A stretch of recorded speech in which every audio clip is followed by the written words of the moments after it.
Hello, it's Spence, the evil genius from Widget Laboratory with your lab secrets tip of the day. Well, today we got a tweet come in that asked how can I change the font family across my entire SocialGo network. And this is a trick that will apply to just about anywhere you have a blog, including WordPress or even on your Ning network. Basically what we need to do is, of course, we need to go ahead and open up our toolbox with our world famous Firebug plugin. And right now I've got the Lab Secrets test site set up here. And once we open a Firebug, we want to find a place where some text is located. Now, in order to make it easy, I've set up this convenient little page with a text box having all this lorem ipsum dolor content. First thing we want to do is select some of the general text that is part of the family that we want to change. And when we right click on it to say inspect element, we'll see that as I scroll down on the right hand side, well, I take it back. As I go on the left side, we've got the divide class, content box, lorem ipsum, etc. In this case, it's not really that important what's in the left side in our HTML box. What's more important is that we see something here which is typically going to contain several different elements of the page. This one here has body, TD, TH, text area, H1, H2, H3. And what that represents is this is the body divide, this is the table area, this is the table heading area, we have the text area, we have H1, H2. Now, on SocialGo, these various elements encompass almost all of the relevant font families that you're going to display.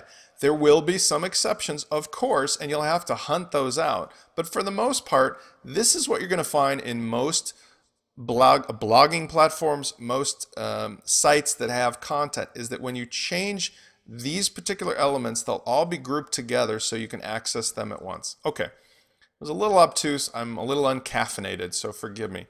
Now this is how we change it all. So what we're going to do is, now we've identified where these elements are located to change the font, we're going to be looking for the font family element, and we're going to change the attribute from what it is now, which is Lucida Grand, Verdana, Helvetica, Sans Serif. That, by the way, is something I should explain.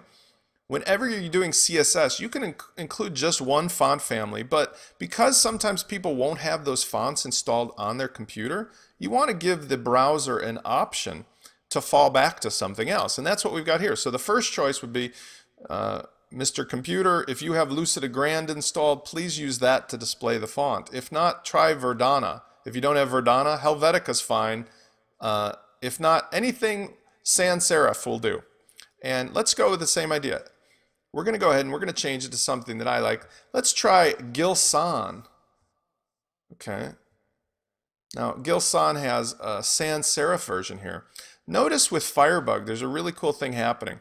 As I type in the first letters of the font I want to try, it goes ahead and fills in the rest. So let's say we wanted to go with Helvetica. Oh, see? As soon as I start to type, it works. What about Arial? Oh, there it is. And you'll notice that up above, the font is changing. So if I went with something like Tahoma. Oh, I love Tahoma. What about Times Roman? Yes, the good old standard. Now, as I go ahead and do that, I can add a comma, and I can say the same thing. Well, Mr. Computer, try Times New Roman, but if not, try Helvetica. If you don't have Helvetica, try Arial. And if you don't have Arial, try Gilson. If you don't have that, we'll go with Tahoma. And if nothing else, just try plain old serif or sans serif. Now, once you've done this, again, I have 40 seconds left. Grab this area, copy it, go over to your text editor as necessary, and paste it. And what you're going to do is take this and put it within style tags in your SocialGo Admin Center,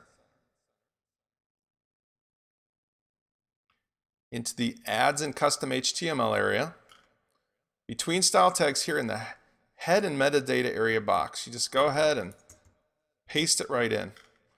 Hit save at the bottom and you're done. That's been your Lab Secrets tip of the day.